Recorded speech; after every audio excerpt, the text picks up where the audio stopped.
شب برات کے موقع پر رحمتوں اور کرم نوازیوں سے اللہ کی رحمتیں پکارتی ہیں. ہے کوئی بخشش مانگنے والا؟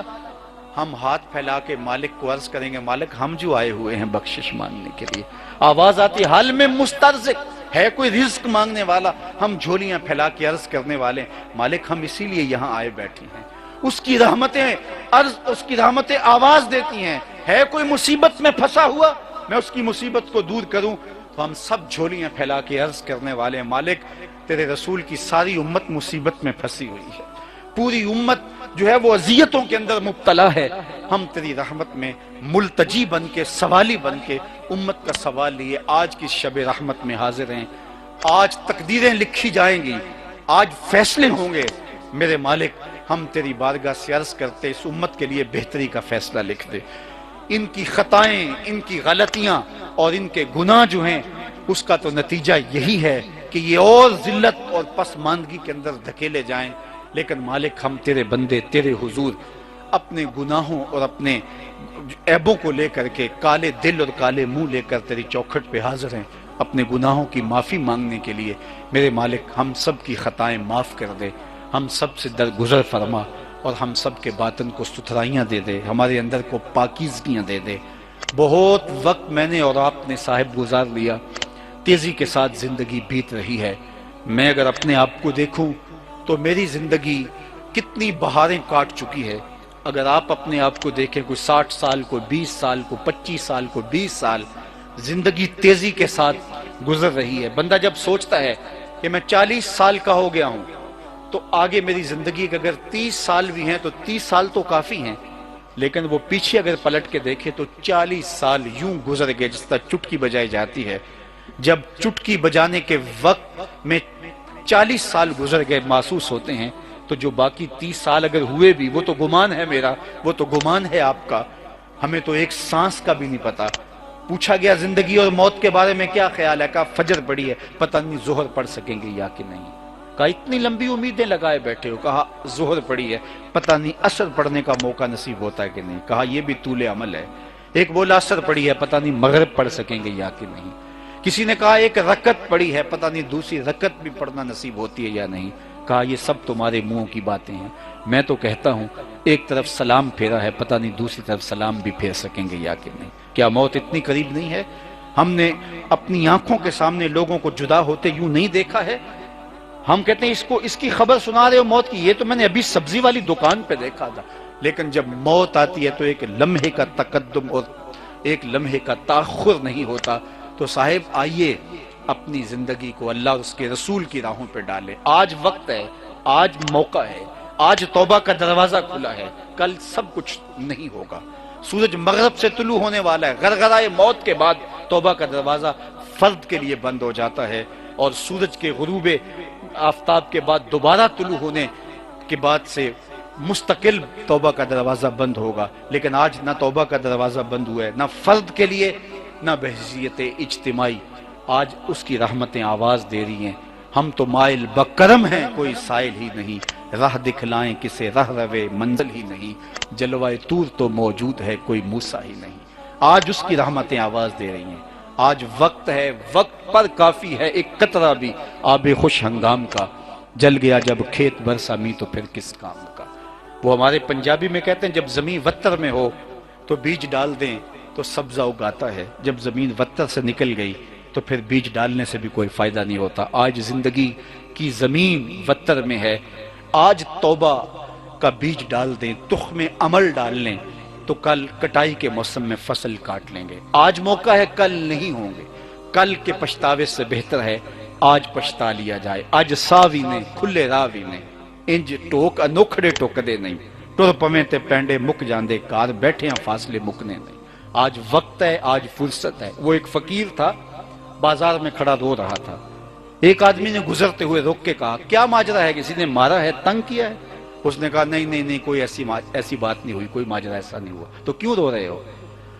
کہا بس ان لوگوں کے رویے پہ رونا آ گیا. کیا مطلب؟ کہا گزر رہا تھا، دنیا میں کھوئے ہوئے ان لوگوں کو دیکھا، میرے دل میں رحم جاگا. میں نے سوچا ان بندوں کی رب کی صلح نہ کروا دوں. تو کہا پھر کیا بنا؟ کہا میں نے اس سے بات کی، آواز آئی، لیا میری چوکھٹ پہ. ایک آنسو سے سارے گناہ مٹا ڈالوں گا. ساری زندگی کے گناہوں کی قیمت صرف ایک آنسو. کتنا کریم رب ہے. تو میں بڑا خوش ہوا. تو میں نے ان سے کہا کام بن گیا بھائی. کیا ہوا؟ وہ کہتا ہے ایک آنسو سے سارے گناہ مٹا ڈالوں گا. آجو میری چوکھٹ پہ. یہ کہنے لگے جا بابا کام کر، تجھے کیا پتا دنیا اور دنیا داری کیا ہوتی ہے، کہیں سے منہ اٹھا کے آ جاتے ہیں. کہا وہ تو معاف کرنے پر آمادہ ہے، یہ معافی مانگنے پہ آمادہ نہیں ہے. تو کام بن گیا تھا لیکن ان لوگوں نے کام خراب کر دیا. تو مجھے ان کے رویے پہ، ان کے طرز زندگی پہ اور ان کے اس جواب پہ افسوس ہوا اور میرے آنسو نکل گئے. اگلے دن وہی شخص قبرستان کے قریب سے گزرا تو دیکھا وہی فقیر قبرستان میں کھڑا رو رہا ہے. تو پھر رو کیا؟ کہا بابا بازاروں میں بھی روتا ہے، قبرستانوں میں بھی روتا ہے، آج کیا ماجرا ہے؟ کہا کہانی کل والی ہے. کہا کیا مطلب؟ کہا کل بازار سے گزرا، لوگوں کو دنیا میں کھوئے ہوئے دیکھا، میرے دل میں ترس جاگا، میرا خیال آیا ان بندوں کی رب کی صلح نہ کروا دوں. تو میں نے اس سے بات کی، وہ تو مان گیا، بندے ہی نہیں مانے. مجھے بڑا افسوس ہوا. خیر آج مایوس ہو کے ادھر پلٹ آیا اور آج خیال یہ ہوا ان قبرستان والوں اور رب کی نہ صلح کروا دوں. تو بڑی دلچسپی سے بولا آج کیا بنا؟ کہا آج یہ مانتے ہیں وہ نہیں مانتا، کل وہ مانتا تھا وہ بندے نہیں مانے، اور آج یہ مان رہے ہیں وہ نہیں مان رہا. صاحب آج اس کی رحمتیں قریب ہیں اور آج وہ مان رہا ہے. وہ کہتا آجو ایک آنسو لے کے آجو، تمہارے دامن میں ندامت ہونی چاہیے. تمہارے کتنے گناہ ہیں؟ تمہارے پہاڑوں سے زیادہ گناہ ہیں، آسمانوں سے زیادہ گناہ ہیں، سمندر کی جھاگ سے زیادہ گناہ ہیں، تمہارے زمینوں سے زیادہ گناہ ہیں. زمین آسمان کے درمیان جتنی جگہ ہے یہ بھر دی جائے اس سے زیادہ گناہ ہیں. لیکن ایک آنسو لے کے آؤ، ندامت لے کے آؤ، تمہارے پچھلے گناہ نہ صرف معاف کروں گا بدل کے نیکیوں میں تبدیل کر دوں گا. آج وہ مان رہے. ایسا نہ ہو کہ وہ وقت آ جائے کہ پھر ہم مانیں اور وہ نہ مانیں. آج لے ان کی پناہ، آج مدد مانگ ان سے، کل قیامت کو نہ مانیں گے اگر مان گیا. قرآن بتاتا ہے کہ قیامت کے دن پھر وہ کہے گا یا لیتنی قدمت لحیاتی، کہے گا کاش کاش میں نے یہ زندگی، دنیا کی زندگی آخرت کے لیے آگے بھیجی ہوتی. یہ تھی کتنی. آج تو ہم کہتے ہیں 70 سال جئیں گے، 60 سال جئیں گے، 100 سال جئیں گے. حشر کے دن بندے سے پوچھا جائے گا دنیا میں کتنا عرصہ رہ کے آیا؟ وہ کہے گا دن یا دن کا کچھ حصہ. یا کہے گا ایک گھر تھا جس کے 2 دروازے تھے، ایک دروازے سے داخل ہوا ہوں، دوسرے سے باہر نکل آیا ہوں، اتنا ہی عرصہ جیا ہوں. کہا جائے گا تو 60 سال گزار کے آیا ہے، تو 70 سال گزار کے آیا ہے. یہ 60 سال، یہ 70 سال کچھ بھی نہیں لگے گے. کیوں؟ اس لیے کہ وہ ایک دن قرآن بتاتا ہے 50,000 سال کا ہوگا. حشر کا ایک دن 50 سال کا نہیں، 50-100 سال کا نہیں، 50,000 سال کا ایک دن قرآن کہتا ہے. پھر اس کے بعد نہ ختم ہونے والی زندگی. حضرت یحییٰ کے ہاتھ میں چھری دی جائے گی اور موت کو بھی ذبح کر دیا جائے گا مینڈے کی شکل میں لا کے. موت کو بھی موت آ گئی. پھر نہ ختم ہونے والی زندگی. جہنمیوں کو جہنم میں ایک ہی موہوم سی امید ہوگی، کہیں موت آ جائے جان چھوٹ جائے. اس امید پہ وہ کبھی سرشار ہو جائیں گے کہ کبھی موت آ جائے تو جان چھوٹے. اور جنتیوں کے دل میں ایک ہی کھٹکا ہوگا، کہیں موت نہ آ جائے. پھر لمبی لمبی گردنیں نکال کر کے وہ جنت سے اور جہنم سے دیکھ رہے ہوں گے جب موت کو ذبح کیا جا رہا ہوگا. اور روایت میں آتا ہے کہ اگر موت کو موت نہ آئی ہوتی تو جب موت کو ذبح کیا جائے گا تو جہنمی اس جو ہے وہ دکھ سے مر جاتے کہ اب موت کو بھی موت آ گئی اور موت ہی نہیں ہے. اور جہنمی اور جنتی بھی اس خوشی سے مر جاتے کہ اب تو موت کو موت نہیں اور ہم ہمیشہ یہاں رہیں گے. اتنی مسرت انہیں ہوتی. تو پھر وہ زندگی نہ ختم ہونے والی زندگی ہے. یہ جتنی بھی لمبی کیوں نہ ہو پھر بھی ختم ہو جانے والی ہے. لیکن ہوگی کتنی؟ 50 سال، 60 سال، 100 سال، کتنی زندگی ہے. اور وہ ایک دن 50,000 سال کا دن ہے. فرمایا بل تؤثرون الحیات الدنیا والآخرۃ خیر وابقی. تم اس دنیا کی زندگی کے پیچھے بھاگتے ہو حالانکہ آخرت بہتر بھی ہے اور دائمی بھی ہے. وہ نہ ختم ہونے والی زندگی ہے، اس کا نقطہ انجام ہی نہیں ہے.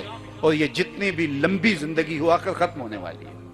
اور پھر یہ زندگی جس پہ ہمیں غرہ اور ناز ہے، یہ ہے کیا؟ اگر کسی کی 45 سال، 50 سال، 60 سال بھی لگا لیجیے زندگی تو تیسرا حصہ تو سو کے گزارتا ہے نا. وہ اگر 60 سال زندگی ہے تو 20 سال تو سو کے گزرے. روزانہ 8 گھنٹے بھی سوئے تو 20 سال تو یہ نکل گئے. پھر واش روم میں روز 2 گھنٹے جاتا ہے، پھر بیماریاں، پھر بچپن، پھر بڑھاپا۔ میرے ایک دوست نے 17-16 سال نکالے ہیں، وہ کہتا ہے 17-16 سال زندگی بنتی ہے، آپ 100 سال ہی لگا لیں، لیکن کہاں 100 سال کی ساری زندگی جو دکھوں سے، مصیبتوں سے، ٹینشن سے بھری ہوئی ہے، اور وہ ایک دن 50,000 سال کا، پھر اس کے بعد نہ ختم ہونے والی زندگی۔ تو اس زندگی میں جب بندہ اس زندگی کو دیکھے گا تو اس کو ایسے ہی لگے گا کہ یومن او بعد یوم، دن یا دن کا کچھ حصہ گزارا ہے۔ ایک مکان تھا جس کے 2 دروازے سے، ایک سے گزر کے دوسرے سے نکل آیا ہوں، بس اتنا ہی وقت لگا ہے۔ حضرت داتا گنج بخش علی حجویری کے مرشد نے کیا خوب بات کی۔ حضرت شیخ ختلی فرماتے ہیں الدنیا یومن ولنا فیہا صوم، دنیا ایک دن ہے اور ہم روزہ رکھ کے کاٹ رہے ہیں۔ دنیا ایک دن سمجھیے اور ہم روزہ رکھ کے گزار رہے ہیں۔ جو سارا دن کھاتے پیتے گزارتا ہے، دن اس کا بھی گزر جاتا ہے، اور جو سارا دن روزہ رکھتا ہے، دن اس کا بھی گزرتا ہے۔ لیکن شام کو جب انواع اقسام کے کھانے پڑے ہوتے ہیں اور روزہ کھلنے کی جو سرشاری ہوتی ہے وہ اسے ہی ہوتی ہے جس نے روزہ رکھ کے دن گزارا ہے۔ زندگی سب کی گزر جانی ہے، لیکن خوش نصیب وہ شخص ہے جس کی زندگی اللہ اس کے رسول کے حکموں کے مطابق گزری۔ اس لیے صاحب کہیں دھوکے میں نہ رہنا، کہیں نہ سمجھنا کہ یہ سب کچھ ہے، اچھی زندگی گزارو۔ اسلام ہمیں یہ نہیں کہتا کہ تم دنیا کی جو ہے وہ خوشیوں سے دستبردار ہو جاؤ۔ حضور نے ایک صحابی کو دیکھا کہ جو سخت کمزور تھا، بلکہ روایت میں چوزے کی طرح کمزور، فرمایا تو نے کوئی اللہ سے دعا کی ہے؟ کہا جی میں نے اللہ سے دعا کی۔ کیا دعا کی ہے؟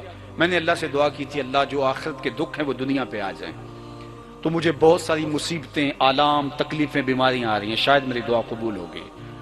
میں نے یہ چاہا تھا آخرت کے حصے کے دکھ بھی دنیا پہ آ جائے، میں دنیا میں بھگت لوں سب کچھ، تو یہ میری دعا شاید قبول ہوئی اور اس کی وجہ سے یہ میری حالت ہے۔ تو حضور نے اس کی اس بات کو پسند نہیں کیا، بلکہ فرمایا تو نے یہ کیوں کہا کہ آخرت کے حصے کے دکھ بھی دنیا پہ آ جائیں؟ تو نے یہ کیوں نہیں کہا ربنا آتنا فی الدنیا حسنۃ وفی الآخرۃ حسنہ، اللہ مجھے یہاں بھی بہتر رکھ وہاں بھی بہتر رکھ۔ مومن دونوں جہاں میں اچھی زندگی گزارے، لیکن اللہ کے حکموں کو توڑنا اچھی زندگی نہیں ہے، اس کی نافرمانی کرنا اچھی زندگی نہیں ہے، اس کے احکام سے روح گردانی کرنا اچھی زندگی نہیں ہے، اس کی منع کردہ چیزوں میں پڑنا اچھی زندگی نہیں ہے۔ اللہ تعالیٰ نے جن چیزوں کو حرام کیا، جن سے ہمیں روکا ہے، ہمیں اس سے رکنا چاہیے۔ صاحب ڈاکٹر منع کر دے کہ چینی نہیں لینی ہے، آپ کا جتنا بھی جی چاہ رہا ہو، آپ کہتے ہیں یار وہ ڈاکٹر ہے، اس کو میرے بدن کا زیادہ پتہ ہے، اس لیے میں ڈاکٹر کی ہدایت کے مطابق چائے تو میں پھیکی ہی پیوں گا۔ یار سارے میٹھی پی رہے ہیں، کچھ نہیں ذرا بگڑتا۔ وہ کہتا ہے نہیں مجھے ڈاکٹر نے کہا ہے۔ یار جو جسم کو جانتا ہے اس نے کہا ہے، تو چینی سے رک گیا ہے، اور جس نے جسم بنایا ہے وہ اگر تجھے کسی کام سے روک دے تو کیوں رکتا نہیں ہے؟ اللہ کے بتائے ہوئے اصولوں کے مطابق زندگی بسر کر، زندگی خیر کی ہوگی، زندگی برکت کی ہوگی، زندگی رحمت کی ہوگی، زندگی راحت کی ہوگی، اور انوار و رحمت اتریں گے۔ آج کی شب یقیناً اللہ کی رحمتیں، اس کی کرم نوازیاں ہماری روحوں میں جذب ہو رہی ہیں۔ مجھے اس بات کی مسرت ہے لیلۃ النصف من شعبان، شب برات کے نام سے جانے جانے والی اور پہچانی جانے والی لیلۃ الرحمت مجھے اور آپ کو اپنے دامن میں لیے ہوئے ہے۔ اللہ اس بابرکت اور پر نور شب رحمت کی برکتیں ہماری روحوں میں اتار دے۔ دور و نزدیک سے جتنے لوگ آئے ہیں اللہ سب کو برکتوں سے مالا مال فرمائے۔ کتب صحاح میں اور دیگر کتب احادیث میں اس مبارک شب کی فضیلتیں مذکور ہیں۔ لیلۃ النصف من شعبان وہ بابرکت شب رحمت ہے جب اللہ کی رحمتیں بندوں کو آواز دیتی ہیں۔ ہے کوئی بخشش مانگنے والا، ہے کوئی رزق مانگنے والا، ہے کوئی مصیبت میں پھنسا ہوا، مصیبت سے نکلنے کا راستہ طلب کرنے والا، اللہ کی رحمتیں آواز دیتی ہیں اور اہل ایمان کی جھولیاں اس بابرکت رات کے دامن میں بھر دی جاتی ہیں۔ ام المومنین سیدہ عائشہ رضی اللہ تعالی عنہا سے مروی ہے کہ رسول کریم صلی اللہ علیہ وآلہ وسلم نے اس رات کے بارے میں ارشاد فرماتے ہوئے فرمایا کہ یہ وہ بابرکت شب ہے جس میں قبیلہ بنو کلب کی بکریوں کے بالوں سے زیادہ گناہگاروں کو جہنم کی آگ سے آزاد کر دیا جاتا ہے۔ سیدنا علی المرتضیٰ رضی اللہ تعالیٰ عنہ سے مروی ایک روایت میں یہ بابرکت شب اپنے دامن میں جو برکتیں رکھتی ہیں اس کو سمیٹنے کے لیے تلقین کی گئی، قوموا لیلہا وصوموا نہارہا، اس کی رات کو قیام کر کے ذکر و فکر میں، نوافل میں، اللہ کی حضور نیاز مندی میں بسر کرو اور 15 شعبان کا روزہ رکھو۔ اس کی دہلیز سے لپٹ جاؤ، اس سے اپنے گناہوں کی معذرت کرو۔ جب مالک نے معاف کر دیا اندر کی ساری بے چینیاں مٹ جائیں گی، دل کو قرار مل جائے گا، دل کو تسکین نصیب ہوگی۔ تسکین اس کی دہلیز سے تمہیں ملے گی، یہ اندر سے پھوٹتی ہے، باہر سے نہیں آتی ہے۔ تسکین کے قافلے اندر ہی اترتے ہیں، اندر سے اس کے سوتے پھوٹتے ہیں، اس کے چشمے پھوٹتے ہیں۔ ہم باہر سے ڈھونڈتے ہیں، باہر سے تسکین نہیں ملتی، یہ اندر سے آئے گی۔ اس لیے اس دل کے اوپر لگے ہوئے میل کچیل کو، غلاظت کو دور کر لو اور کھرچ دو دل کے اوپر پڑے ہوئے جتنے بھی زنگ ہیں، تو پھر نتیجہ کیا ہوگا؟ دل ستھرا ہوگا، مصفہ ہوگا، مزکا ہوگا، تو پھر دل پر نور ہوگا، تو پھر آپ کو زندگی گزارنے کا لطف اور سرور اور مزہ آنے لگ جائے گا۔ تو انسان جب دلیلیں تراشتا ہے، اس سے ایک بعض کا اپنے آپ کو بھی مطمئن کرنے کی کوشش کرتا ہے، اوروں کو بھی مطمئن کر لیتا ہے، لیکن حقیقت میں اطمینان نہیں ہوتا، وہ بے چینی ہوتی ہے۔ تو اللہ تعالیٰ جل شانہ اس کہانی کو بیان کرتے ہوئے ایک اور مضمون کو بیان کیا، اور یہ بالکل درمیان میں جملہ معترضہ کے طور پہ جو ہے وہ نظر آ رہا ہے کہ بات تو چل رہی ہے، تو اچانک اللہ اپنے محبوب سے مخاطبہ فرماتا ہے، کیا ارشاد کرتا ہے؟ لا تحرک بہ لسانک لتعجل بہ۔ تو یہ اچانک بات کیوں آ گئی؟ اصل بات یہ تھی کہ جب وحی نازل ہوتی تو آقا کریم علیہ السلام ہمہ تن گوش ہو کے اس وحی کو سنتے، پھر اس کو محفوظ کرنے کی فکر ہوتی کہ جو میں نے سنا ہے وہ اچھی طرح مجھے یاد ہو جائے، اور پھر آقا کریم علیہ السلام کی تیسری فکر یہ ہوتی کہ اس کے جو معارف ہیں، اسرار ہیں، اور اس کے جو ثمرات ہیں، اس کی جو تفصیلات اور نکلنے والے اس کے نتائج ہیں، وہ بھی اچھی طرح جو ہے وہ میں سمجھ پاؤں۔ تو یہ 3 مشقتیں بیک وقت حضور گوارا کر رہے ہوتے۔ اب قیامت کا ہولناک منظر جو پیش کیا گیا، اور پھر انسان جب اپنے رب کی نافرمانی کرتا ہے تو جو اس کا حال ہوتا ہے، تو یہ سارے مضامین کو اللہ کے محبوب سن رہے تھے۔ حضور کے قلب اطہر پر گرانی آئی، اور میرے رب کو کیسے گوارا تھا۔ جو حضور سن رہے تھے جلدی جلدی اس کو زبان پہ لانا چاہ رہے تھے تاکہ وہ اچھی طرح ازبر ہو جائے، لیکن اللہ نے محبوب کی اس مشقت کو دیکھا تو فرمایا لا تحرک بہ لسانک لتعجل بہ۔ محبوب آپ اپنی زبان کو جنبش نہ دیں، آپ جلدی کرتے ہیں تاکہ وہ جو میں نے سنا ہے وہ میری زبان پہ آ جائے۔ ان علینا جمعہ و قرآن، یہ ہمارے اوپر ہے، ہم آپ کے دل میں جمع بھی کریں گے، جو آپ کو سکھایا ہے وہ آپ کو یاد بھی رہے گا، وہ آپ بھول نہیں سکیں گے۔ فَإِذَا قَرَأْنَاهُ فَاتَّبِعْ قُرْآنَ، اور جب ہم پڑھ لیں تو پھر اس کے بعد آپ اس کو دہرائیں پڑھیں۔ ثُمَّ إِنَّ عَلَيْنَا بَيَانًا، پھر اس کی تفصیل بھی ہمارے ذمہ ہے، اس کا بیان بھی ہمارے ذمہ ہے۔ اس سے وہ لوگ جو حجیت حدیث کا انکار کرتے ہیں اور پھر وہ کہتے ہیں کہ نہیں بس قرآن مجید کی آیات ہی ہیں، اس کے علاوہ اور کچھ نہیں ہے، وہ من اللہ نہیں ہے، تو یہاں غور کرنا ہے۔ ثم ان علینا بیانہ فرمایا گیا، پھر ہمارے اوپر ہے اس کا بیان جو آپ کو ہم القاء کریں۔ اور آقا کریم نے فرمایا، سنن نسائی کی روایت ہے، انما اوتیت القرآن ومثلہ معہ، مجھے قرآن دیا گیا اور قرآن جتنے اور علوم بھی میرے سینے میں رکھے گئے. تو صرف قرآن ہی نہیں اتارا گیا حضور کے سینے میں، حضور کے سینے میں بہت کچھ نازل کیا. حضور کا سینہ گنجینہ ہے اسرار و معانی کا، اور اللہ تعالیٰ جل شانہ نے اپنے محبوب کو بہت کچھ عطا کیا. یہ بیان کرنے کے بعد فرمایا کلا بل تحبون العاجلہ وتذرون الآخرہ. اللہ اکبر. کوئی نہیں بلکہ یہ جو تم لوگ ہو اے کافرو، تم اس چیز کو پسند کرتے ہو جو بالکل نقد ہے، جو جلد ملنے والی ہے. دنیا کا سودا نقد ہے، دنیا کے نفع نقد ہیں، دنیا کی لذات نقد ہیں. شیطان کہتا ہے اب چوری کرو اب مال آئے گا، اب زنا کرو اب لذت ملے گی، اب ڈاکہ کرو اب امیر ہو جاؤ گے. تو دنیا کے سودے نقد ہیں اور آخرت کے وعدے ادھار ہیں.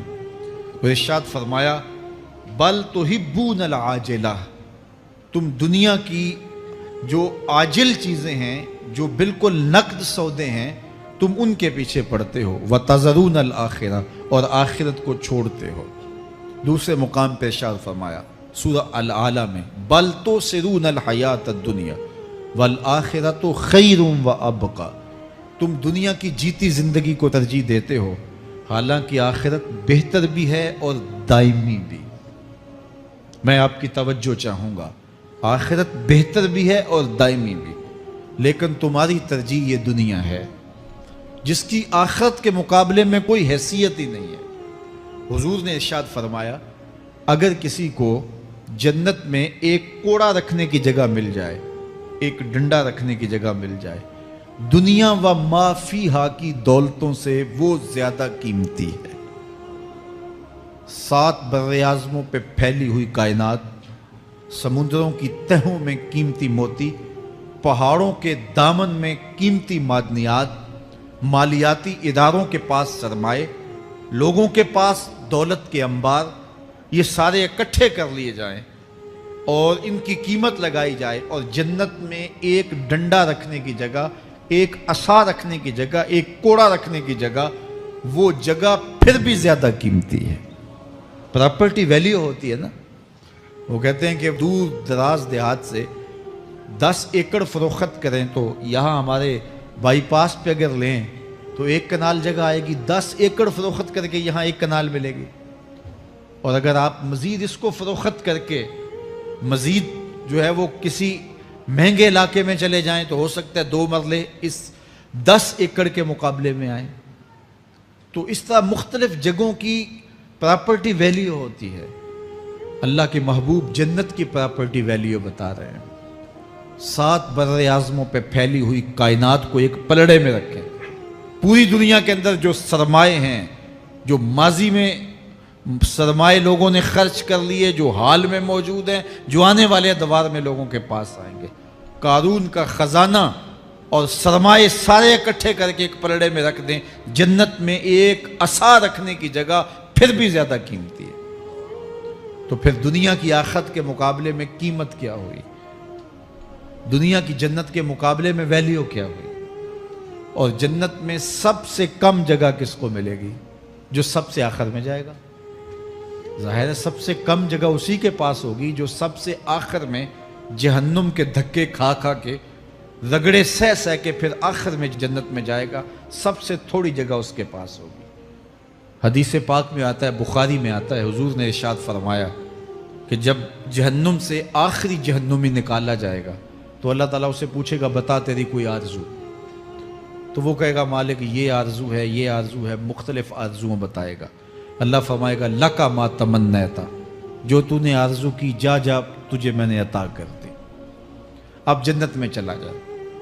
تو اس کی تو توقع یہ ہوگی کہ سایہ دیوار جنت میں جگہ مل جائے تو غنیمت ہے، اور اگر جنت کے اندر جاؤں تو کوئی جھونپڑا مل جائے 2 مرلے کا تو وہ بھی کافی ہے. لیکن اللہ اسے کتنی جگہ دے گا؟ اللہ فرمائے گا جا جنت میں، تیرے لیے جنت میں دنیا سے 10 گنا جگہ ہے. 7 بر اعظموں کو 10 سے ضرب دے تو کہا کہ دنیا سے 10 گنا جگہ تیرے لیے. اس کو یقین ہی نہیں آئے گا. وہ کہے گا اتسخر وانت الملک، میرے رب تو بادشاہ ہو کے مجھ سے مذاق کر رہا ہے؟ اللہ فرمائے گا نہیں، تیرے لیے 10 گنا جگہ ہے، اور اس کے لیے 10 گنا جگہ ہوگی جو سب سے آخر میں جنت میں جائے گا۔ میں آپ کی توجہ چاہوں گا، جو آخری جنتی ہے اس کے پاس کتنی جگہ ہوگی، کتنی پراپرٹی ہوگی؟ آج تو 2 10 20 50 مربع کسی کے پاس ہوں تو وہ اتراتا ہوا چلتا ہے کہ میں اتنا بڑا ذمہ دار ہوں۔ جنت میں آخری جنتی کی جگہ کتنی ہوگی؟ دنیا سے 10 گنا جگہ۔ تو داتا گنج بخش علی حجویری کی جاگیروں کا عالم کیا ہوگا؟ بابا فرید الدین گنج شکر کی جاگیروں کا عالم کیا ہوگا؟ پھر اصحاب رسول کی جاگیروں کا عالم کیا ہوگا؟ قیمتی کتنی جگہ کہ ایک ڈنڈا رکھنے کی جگہ مل جائے، دنیا و ما فیہا سے وہ قیمتی، اور وہ قیمتی جگہ دنیا سے 10 گنا جگہ اس کو دی جائے گی جو سب سے آخر میں جائے گا۔ تو مجھے بتائیے اس سے بڑا بے وقوف کوئی ہے جو آخرت کو برباد کر کے دنیا کا سودا کرتا ہے؟ بل تؤثرون الحیات الدنیا والآخرۃ خیر وابقی، کہا آخرت بہتر بھی ہے اور دائمی بھی ہے، نہ ختم ہونے والی زندگی ہے۔ تو یہاں بھی ارشاد فرمایا کلا بل تحبون العاجلہ وتذرون الآخرہ، تم نقد کے پیچھے دوڑتے ہو، آخرت جو ادھار ہے اس کی پرواہ نہیں کرتے ہو۔ یہ نقد تمہیں مل بھی جائے، پہلی تو بات ہے ملتی نہیں ہے، دنیا تمہارے آگے بھاگتی ہے اور تم پیچھے بھاگ رہے ہو۔ کچھ حصہ تمہیں مل بھی گیا تو وہ کتنے سالوں کے لیے؟ 60 سال 70 سال، یہ تو بڑی لمبی زندگی ہے۔ ہمارے ہاں 45 سال ایوریج نکالی گئی ہے۔ 60 سال بھی کوئی جی لے، 70 سال بھی کوئی جی لے، کیا حیثیت ہے آخرت کے مقابلے میں؟ آخرت کا ایک دن یوم حشر قرآن بتاتا ہے 50,000 سال کا ہوگا۔ 50 سال کا نہیں، 50-100 سال کا نہیں، 50,000 سال کا ایک دن۔ پھر اس کے بعد نہ ختم ہونے والی زندگی، مینڈے کی شکل میں موت کو بھی ذبح کر دیا جائے گا، موت کو بھی موت آ گئی، اب موت نہیں ہے، نہ ختم ہونے والی زندگی۔ اور جو جنت میں چلا گیا سب سے آخر میں جانے والے کی یہ جائیدادیں۔ تو اصل زندگی تو آخرت کی زندگی ہے۔ کلا بل تحبون العاجلہ وتذرون الآخرہ، یہ تو ایک سودا ہے۔ اب اللہ تعالیٰ ایک اور چیز بتا رہا ہے، ذرا غور کیجئے۔ دنیا کی محبت دل میں ایسی پیدا ہو گئی کہ ہمیں سال کے بعد ماہ سیام میں مسجد میں آنا نصیب ہوتا ہے، اور ہم اپنی ہی دنیا میں مگن ہیں کہ یہی دنیا سب کچھ ہے۔ یہ کائنات بھی دیکھو، میرا رب بیان کر رہا ہے وجوہ یومئذ ناظرہ الی ربہا ناظرہ۔ وہ دن جب آئے گا تو جب بندے اس کے حضور حاضر ہوں گے جنہوں نے اپنی زندگی حزم و احتیاط سے گزاری ہوگی، رب کی اتباع میں، فرما برداری میں، اس کے حکموں کو پورے کرتے بسر کی ہوگی، پھر ان کو صلہ کیا ہوگا؟ اللہ فرمایا کچھ چہرے ہوں گے جو تر و تازہ ہوں گے، کھل کے گلاب ہو جائیں گے، چہرے منور اور تابہ ہوں گے۔ یہ اتنے کھلے کیوں ہوں گے، چہرے گلاب کیوں ہوں گے؟ الی ربہا ناظرہ، اس لیے کہ رب کا دیدار نصیب ہوگا۔ رب کا دیدار نصیب ہوگا تو چہرے کھل جائیں گے اور چہرے شگفتہ ہو جائیں گے، چہرے تر و تازہ ہو جائیں گے۔ یار کوئی پرانا دوست مل جائے اور آپ سخت صدمے کے ماحول میں ہوں تو اچانک اسے دیکھ لیں تو آپ کا چہرہ کھل جاتا ہے اور آپ کا چہرہ گلاب بن جاتا ہے، تو پھر کیا منظر ہوگا؟ دنیا کے تھکے ہوئے لوگ، جنگوں کے ستائے ہوئے لوگ، بدر، احد، حنین اور کربلا کی سختیاں گوارا کیے ہوئے لوگ، تہجد کے اندر لمبا قیام کر کے راتوں کی تنہائیوں کے تھکے ہوئے لوگ، حلال کھایا حرام نہیں کھایا اور دنیا سے پیچھے رہ گئے، دنیا آگے چلی گئی اور یہ حلال کی تلاش میں بظاہر پیچھے رہ گئے۔ گھر والے بھی تانے دیتے ہیں کہ تم تو پیچھے رہ گئے، دنیا کہاں چلی گئی، تمہارے رشتہ دار کہاں چلے گئے۔ تانے اور تانوں تشنی کے برستے تیر سہے ساری زندگی گزار دی۔ دکھوں کے مارے ہوئے یہ شخص جب قیامت کے دن اپنے رب کے حضور جائیں گے تو اللہ رخ انور سے نقاب ہٹا دے گا۔ پھر کیا ہوگا؟ اللہ کا دیدار ہوگا تو یہ چہرے کھل جائیں گے، ساری تھکن اتر جائے گی، جنم جنم کی ساری تھکن اتر جائے گی، اور چہرے شگفتہ گلاب بن جائیں گے. اللہ فرمائے گا دیکھو ان کے چہرے کیسے کھلے ہوئے. وجوہ یومئذ ناظرہ الی ربہا ناظرہ. یہ تو خوش نصیب لوگوں کے چہرے ہیں. ووجوہ یومئذ باسرہ. اور پھر اس دن کچھ منہ بگڑے ہوئے ہوں گے. کیسے بگڑے ہوں گے؟ پاؤں میں درد ہو تو چہرے پر بگاڑ ہوتا ہے. پیٹ میں درد ہو تو چہرہ اچھا دکھائی نہیں دیتا. کان میں درد ہو، آنکھ میں درد ہو، سر میں درد ہو تو چہرہ بگڑ جاتا ہے. اور ان کے چہرے اتنے بگڑے ہوں گے، کوئی آنے والا خوف طاری ہو تو چہرے بگڑ جاتے ہیں. اور انسان کے چہرے کی ہوائیاں اڑی ہوتی ہیں، اب ان کے چہروں کی ہوائیاں اڑی ہوں گی. کیوں؟ قرآن بتاتا ہے تظن ان یفعل بہا فاقرہ. یہ ڈر رہے ہوں گے کہ ہمارے ساتھ اب جو سلوک ہونے والا ہے وہ کمر کی ہڈی توڑ دے گا. ہم نے رب کے حکموں کو توڑا، ہم نے پرواہ نہیں کی. ہم سمجھے دنیا میں آئے ہیں تو ہماری دنیا ہے، آوارہ ہوں، خواہشات نفس کے مطابق زندگی گزاریں، آنکھیں بے حیائی میں لگی رہیں، سوچیں آوارگی میں لگی رہیں، کان نغمے سنتے رہے، زبان جھوٹ بکتی رہی، ظلم و جبر کا بازار گرم رکھا، عصمتیں عزتیں پامال کرتا رہا، لوگوں کا مال لوٹتا رہا، حق غصب کرتا رہا، کلیجی اور دل چیرتا رہا، لوگوں کو زخمی کرتا رہا، لوگوں کے جذبات سے کھیلتا رہا. پرواہ نہیں کی کہ یہ دنیا ہے، امتحان گاہ ہے، چند دنوں کے لیے آئے ہیں، اللہ کے حضور پیش ہونا ہے، عملوں کا حساب ہونا ہے. اب جب وہ دیکھیں گے کہ ہمارے ساتھ کیا ہونے والا ہے تو ان کے چہرے پہلے بگڑ جائیں گے. کیوں؟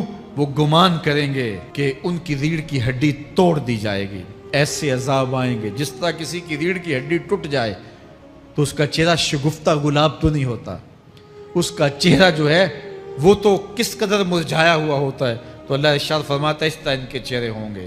ابھی عذاب آیا نہیں ہے لیکن چہرے پہلے اترے ہوئے ہوں گے، اور جب عذاب کی بھٹی میں ڈالے جائیں گے.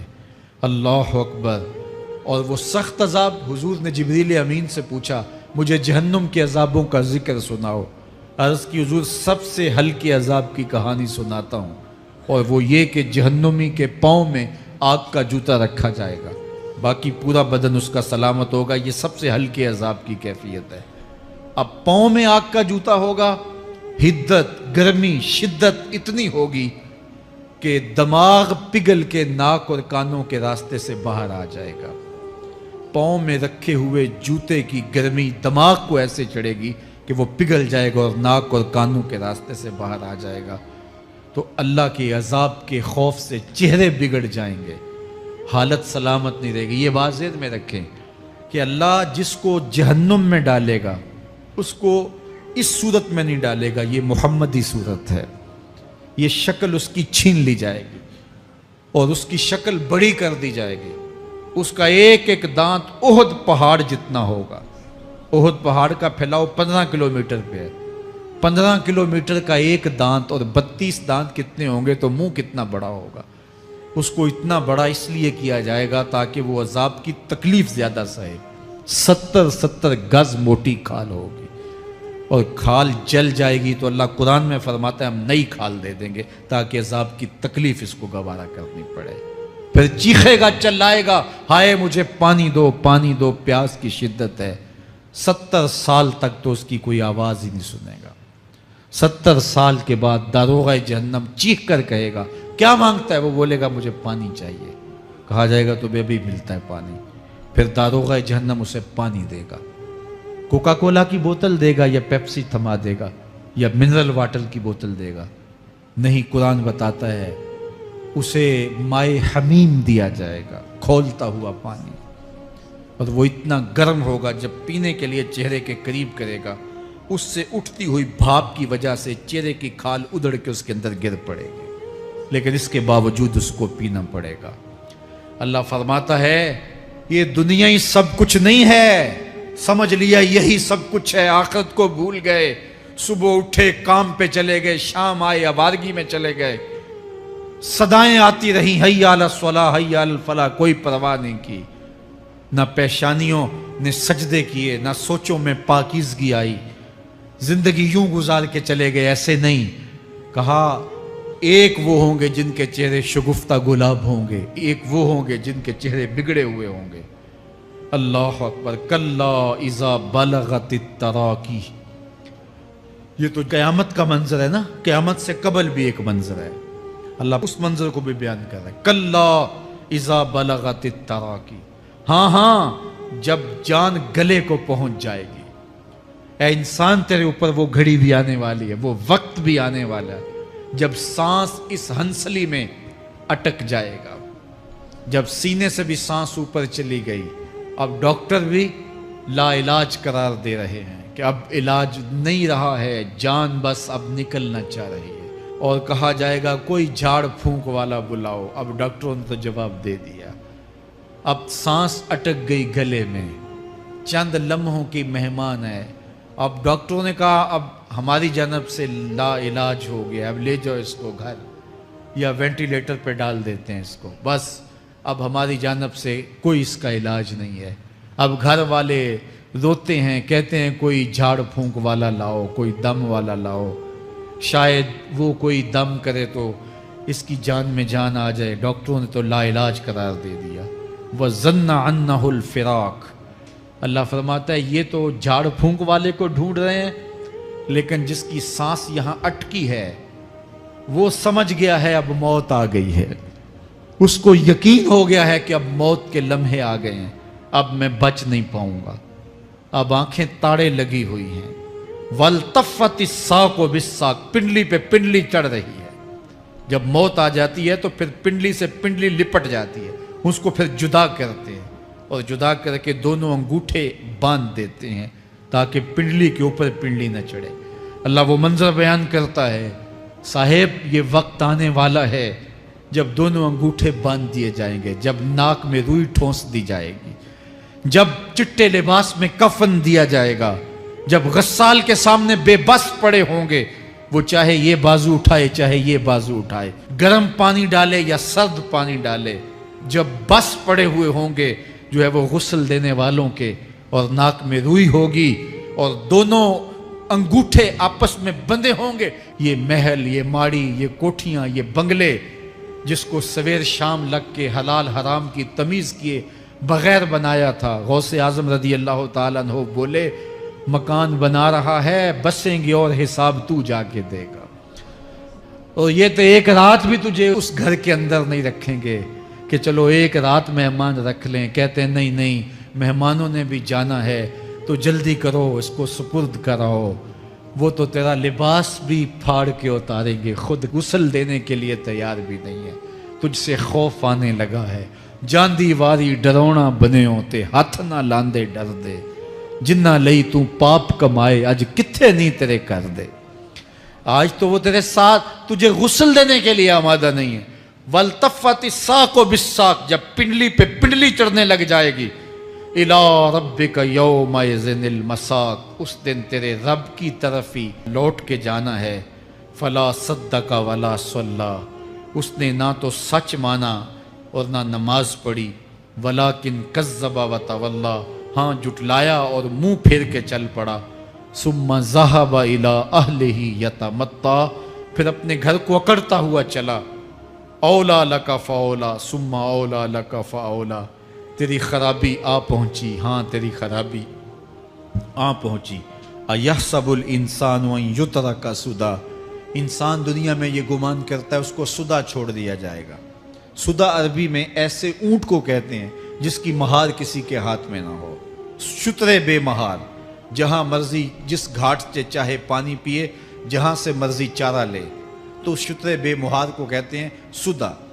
تو یہ انسان بھی گمان کرتا ہے کہ میں بھی سدا ہوں، مجھے کوئی کیوں پوچھے، میرے جذبات پہ کوئی کیوں قدغن لگائے، مجھے کیوں روکے کوئی.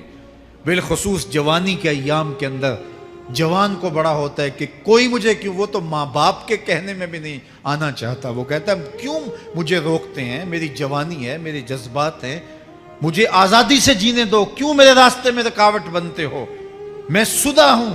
اللہ فرماتا ہے نہیں، ایک اونٹ تو سدا ہو سکتا ہے، جس کو میں نے اشرف المخلوقات بنایا ہے اس کو تو سدا نہیں چھوڑوں گا، اس کو تو پابند بناؤں گا حکام کا. اب وہ کہتا ہے کہ نہیں نہیں، یہ کیسے دوبارہ اٹھائے جائیں گے. اب دوبارہ وہی بات پھر آ گئی. الم یک نطفۃ من منی یمنی. اللہ فرماتا ہے ایک بوند تھی نا، پانی کا ایک قطرہ تھا جو رحم مادر میں رکھا گیا، ثم کان علقہ، پھر وہ پانی کا قطرہ لوتھڑا بنا، فخلق فسوی، پھر اللہ نے اسے پیدا فرمایا اور پھر ٹھیک ہموار کیا، فجعل منہ الزوجین الذکر والانثی، پھر اس سے وہ جوڑ بنائے، کوئی مرد بنایا کوئی عورت بنائی۔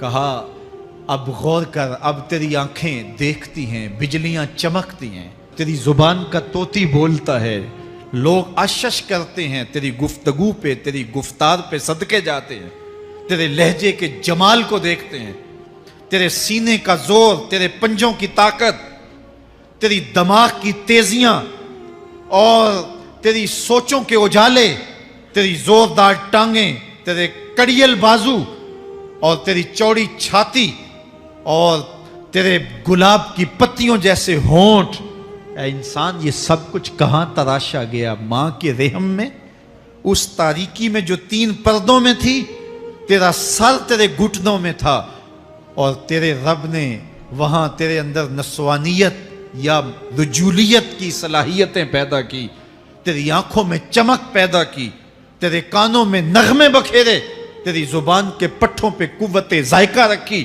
تجھے بولنے کی صلاحیت دی، تیرے پنجوں میں زور رکھا۔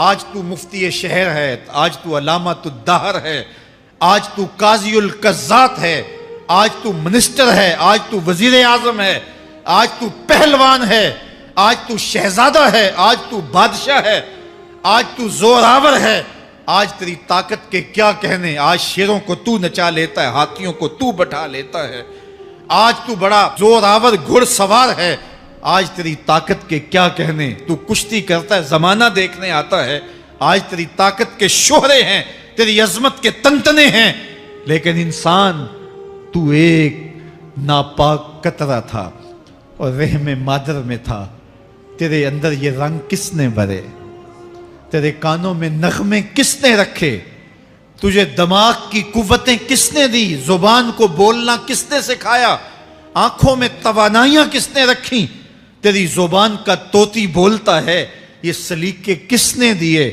پھر اللہ فرمایا، کتنا زوردار بیان ہے، الیس ذالک بقادر علی ان یحیی الموتى، جو ماں کے پیٹ میں ایک نطفے کو ایک خوبصورت انسان بنا سکتا ہے، ہڈیوں کو جوڑ کے دوبارہ انسان نہیں بنا سکتا؟ کیا وہ دوبارہ تجھے کھڑا نہیں کر سکتا اپنے سامنے پیش ہونے کے لیے، جس کے حکموں کو تو نے توڑا ہے، جس کے فرامین کا تو نے مذاق اڑایا ہے؟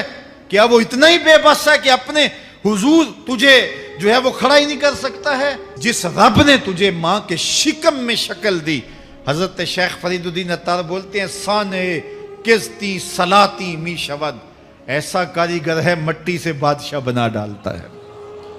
اس نے مٹی سے دارا و سکندر بنائے، اس نے مٹی سے جو ہے وہ رستم و سہراب بنائے، اس نے مٹی سے کیا کیا بنا دیا، جو مٹی سے بادشاہ بنا سکتا ہے، جو نطفہ رحم مادر سے جو ہے وہ شکل اور صورت اور رنگ اور جمال بنا دیتا ہے۔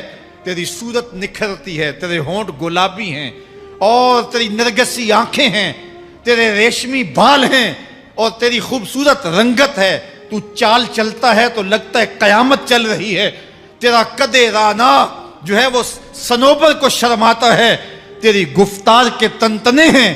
جس نے اتنی خوبصورت شکل ماں کے رحم میں بنائی، کیا وہ ہڈیوں کو جوڑ کے دوبارہ انسان نہیں بنا سکتا؟ وہ دوبارہ انسان بنائے گا اور پھر تجھے اپنے حضور کھڑا کرے گا۔ اور ایک حدیث میں آتا ہے، اللہ بندے کو اپنے حضور کھڑا کرنے کے بعد اپنے سامنے سے ہٹنے نہیں دے گا جب تک 5 سوال نہیں پوچھ لے گا۔ ان عمرہ ہی فیما افنا ہو، اس کی عمر کے بارے میں پوچھے گا، کہاں ضائع کی؟ میں نے تجھے زندگی دی، 60 سال 70 سال 40 سال 50 سال، اس زندگی کو کہاں گزار کے آیا ہے؟ ان شباب ہی فیما ابلا ہو، اس کی جوانی کے بارے میں پوچھا جائے گا، جوانی کہاں گزار کے آیا ہے؟ مجنوں تو نہیں بنا رہا، خواہشات کا اسیر تو نہیں ہو گیا، دیوانوں کی طرح زندگی تو نہیں گزار کے آ گیا؟ تیری جوانی کسی چوک میں تو نہیں گزری، تیری جوانی آوارگی میں تو نہیں گزری، ساری ساری رات سوشل میڈیا کے اوپر گندگی اور غلاستیں تو نہیں دیکھتا رہا؟ تیری زندگی گزری کہاں ہے؟ تیری جوانی گزری کہاں ہے؟ اگر کوئی جواب نہ ہوا تو پھر کیا جواب دے گا؟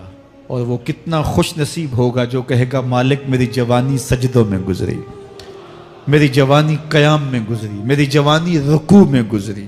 میرے حضور فرماتے ہیں سبعۃ یظلھم اللہ فی ظلہ یوم لا ظل الا ظلہ، 7 اشخاص ایسے ہیں قیامت کے دن جب کوئی سایہ نہیں ہوگا، اللہ ان 7 کو اپنے عرش کا سایہ دے گا۔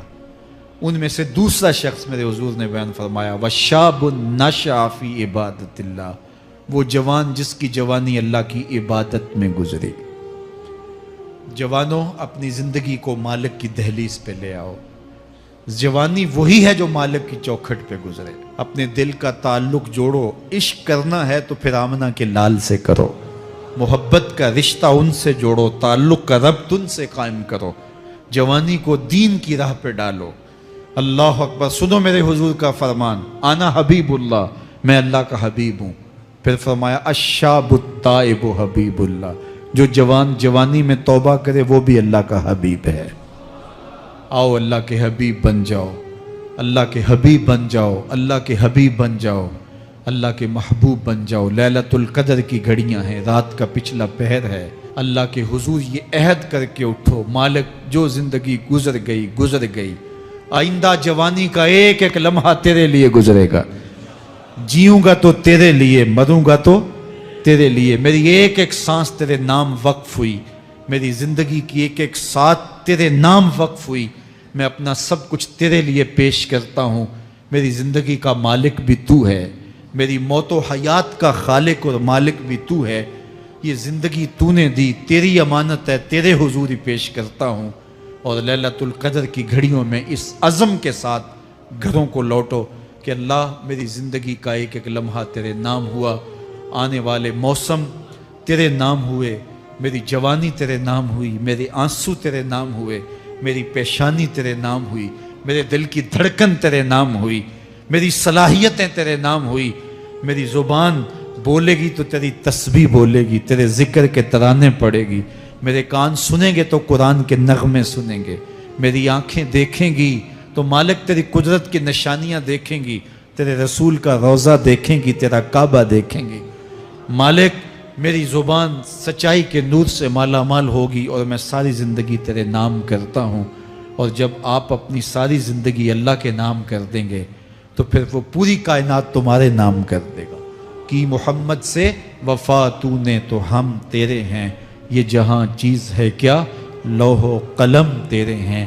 اللہ آپ سب کو اپنی پناہ میں، امان میں اور حفاظتوں کے حصار میں رکھے۔